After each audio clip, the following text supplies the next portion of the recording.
महाराष्ट्रातील प्रतिभावंत अभिनेत्री म्हणजे रिंकू राजगुरू. सैराटद्वारे तिने प्रेक्षकांच्या मनावर राज्य केलं आणि आता आशा चित्रपटाद्वारे ती महाराष्ट्रातल्या हजारो आशा सेविकांचे प्रश्न आपल्या समोर आणणार आहे. तर येत्या 19 डिसेंबरला त्यांचा आशा हा सिनेमा येतोय. तर तिच्याच शब्दात ऐकूया आशा या चित्रपटाची कहाणी. हॅलो रिंकू, कशी आहेस? हाय, मस्त. तुम्ही? मस्त. तर या चित्रपटाची लाईनाचे बाई अडलीये म्हणूनच ती नडलीये, किती महत्वाची वाटते तुला ही लाईन?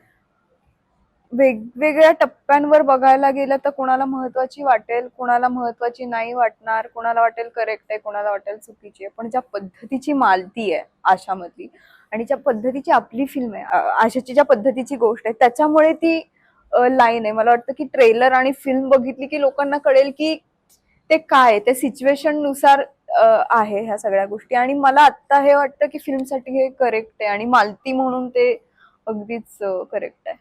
शहरी भागात कसं माहितीये, शहरी भागातल्या लोकांचा आशा सेविका किंवा आशाशी फारसा संबंध येत नाही. बरोबर. पण तू स्वतः ग्रामीण भागातून आली. ग्रामीण भागात आशा सेविकेचं महत्व खूप आहे. तर तुझा कधी शालेय जीवनात आशा सेविकेशी संबंध आला होता? हो हो. मी लहान असताना माझा भाऊ अगदीच बाळ म्हणतात तसं होतं.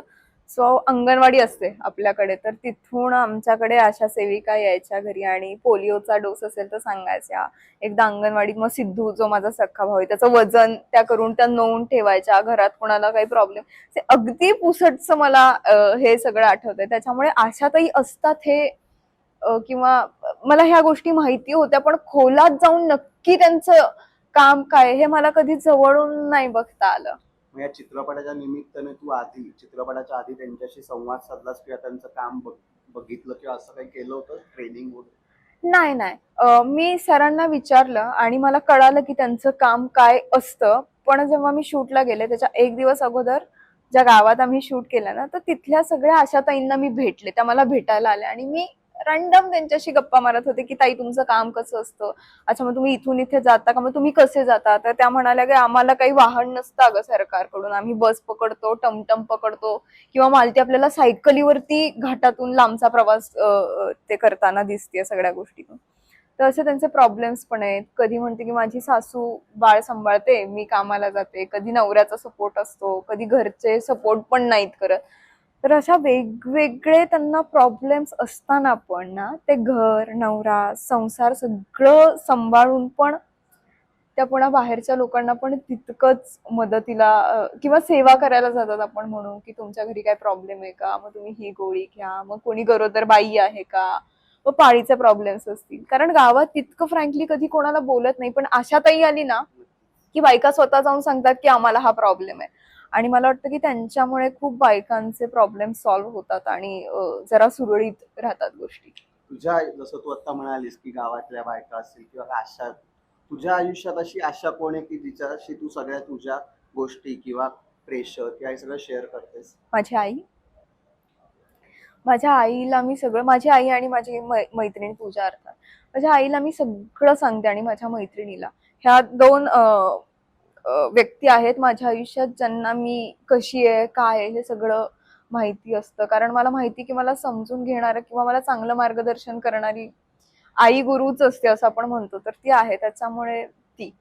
या चित्रपटात एक जे गाणं आहे तू चाल पुढे, जे तुझ्या करिअरकडे बघताना पण त्या गाण्याच्या लाईनी अगदी पसरतात आणि त्या गाण्याने 6 दिवसातच काही मिलियन्स पार केले. हो. तर तू असं गाणं जर त्याच्या खालच्या कमेंट वाचतेस किंवा काही चर्चा होते दिग्दर्शकाची असेल त्या सहकलाकारांची कमेंट वाचून? माझी सरांसोबत आता चर्चा झाली की खूप आशा सेविकांनी मला मेसेज केले सोशल मीडियावरती की मी आज अशा ताईचं काम करते, मला खूप अभिमान वाटतोय. रिंकू ताई, थँक्यू की तुम्ही आमचा विषय मांडला. काही मुलांनी लिहिलंय की माझी आई पण आशा सेविका आहे.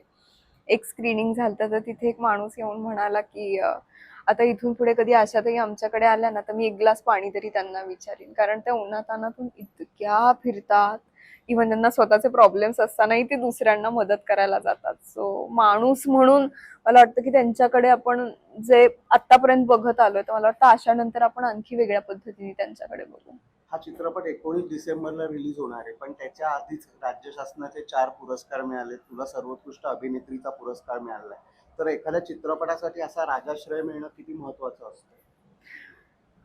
पुरस्कार हा मला असं वाटतं की तुम्हाला एक शाबासकीची थाप देतं आणि म्हणतं की चल हे काम चांगलं केलंय आणि जबाबदारी वाढते की आता पुढचंही काम तुम्हाला तितकं चांगल्या पद्धतीने करायला. मला वाटतं छान आहे की आपण जे काम करतोय तो त्याची दखल घेतली जाते आणि त्यांना ते आवडतंय, सो ते देतात. मला असं पुरस्कार फार काळ मला ते डोक्यात ते नाही राहत. फक्त छान वाटतं की आपल्या कामाची कुठेतरी दखल घेतली जाते. जसं तू आता म्हणालीस की एखाद्या कामाची जबाबदारी किंवा दखल, आत्ता सिनेमांचा असा एक काळ आहे की 1 कोटी असणं, 10 कोटी असणं ही खूप मोठी गोष्ट समजली जाते. पण 10 वर्षापूर्वी जेव्हा तुझ्या चित्रपटाने काही 100 कोटींचा गल्ला केला होता किंवा आर्ची, हे कुठे तुझ्यावर प्रेशर येतं सिनेमांमध्ये असतं की त्या सिनेमाने एवढं हे केलं होतं की आर्चीला मिळणारी लोकप्रियता आणि असं सगळं? मी प्रेशर नाही घेऊन काम करत, कारण सैराट एकदाच आमच्याकडून घडलाय. पुन्हा कुणाच्यानी ते होणार आहे मला माहिती नाही. आजपर्यंत कुणाकडूनच ते नाही झालंय मराठीत तरी.